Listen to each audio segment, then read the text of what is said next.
No less than the future of Irish farming is on the line, according to those taking part in today's rallies organised by the Irish Farmers Association. Among the worries, the move towards cutting emissions by 51%. If we have a reduction in what we're doing, well, obviously that's going to affect the viability of farmers. So as it is at the moment, 30% of our farmers are viable. So what we want to achieve here is get a lot more of our farmers viable. So it's just trying to get that message through.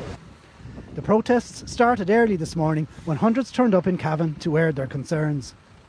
Then Roscommon became the focal point for IFA members and supporters, including some who marched years ago for farmers' rights. Still being ignored by the government, the very same as we were being ignored in 1966.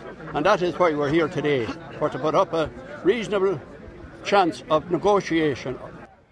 In Portlaoise this afternoon, farmers spoke of their worries for the future. I'm fighting for the right for Irish farmers to make a living and to continue to make a living and contribute to the world's food shortage and to contribute to the economy of Ireland.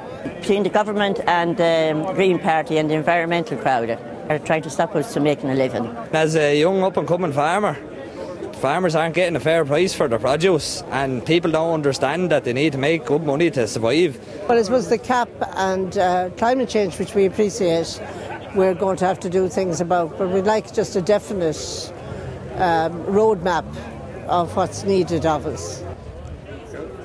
Farmers have accused the government of preaching at them rather than engaging with them and say they need to sit down with ministers to hammer out a plan for farming and rural Ireland for the next decade.